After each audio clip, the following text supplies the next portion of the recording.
Hello, and welcome to BigBookCTK.com. My name is Tusing, and today I'm reading Far from the Madding Crowd by Thomas Hardy. Chapter 5, Departure of Bathsheba, a Pastoral Tragedy. The news which one day reached Gabriel that Bathsheba Everdeen had left the neighborhood had an influence upon him which might have surprised any who never suspected that the more emphatic the renunciation, the less absolute its character. It may have been observed that there is no regular path for getting out of love as there is for getting in.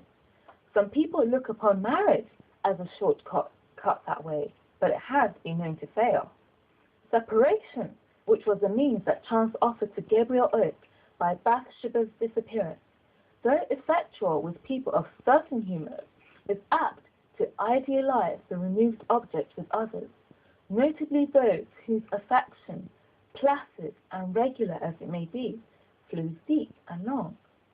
Oak belonged to the even-tempered order of humanity, and felt the secret fusion of himself in Bathsheba to be burning with a finer flame now that she was gone. That was all. His incipient friendship with her aunt had been nipped by the failure of his suit, and all that Oak learnt of Bathsheba's movements was done indirectly.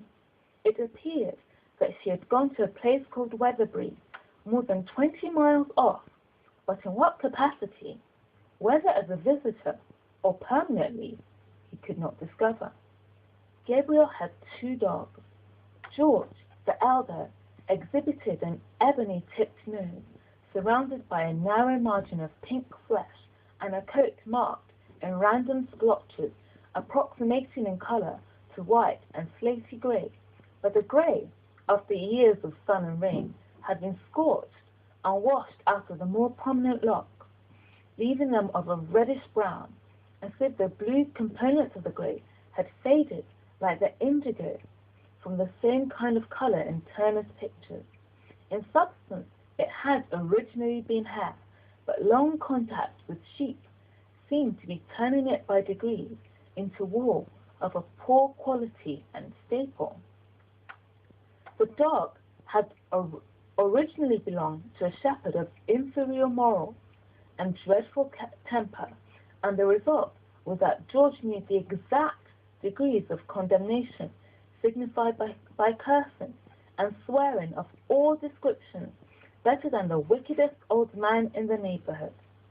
Long experience had so precisely taught the animal the difference between such exclamations as "Come in" and "Devil ye, come in," that he knew to a hair's breadth the rate of trotting back from the youth's tail that each call involved, if a staggler with a sheep crook was to be escaped.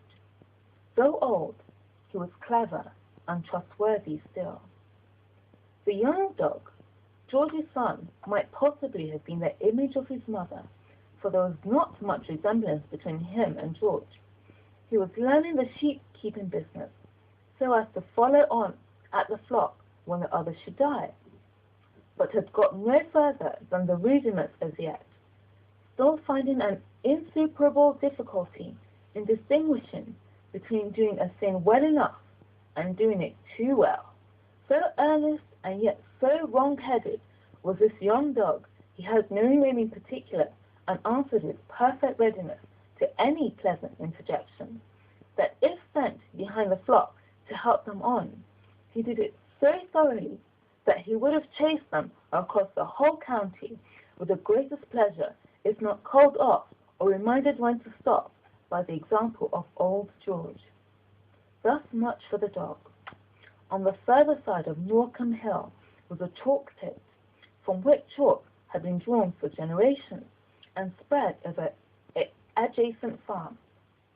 2 hedges converged upon it in the form of a V, but without quite meeting. The narrow opening left, which was immediately over the brow of the pit, was protected by a rough railing.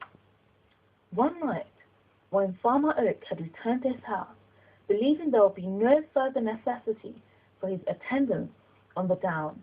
He called as usual to the dogs, previously to shutting them up in the outhouse till next morning. Only one responded, Old George, the other could not be found, either in the house, lane, or garden. Thank you very much for watching. You've been listening to Far from the Madding Crowd by Thomas Hardy. My name is Tussie, and this is BigBookCTK.com. Thank you very much, and bye for now.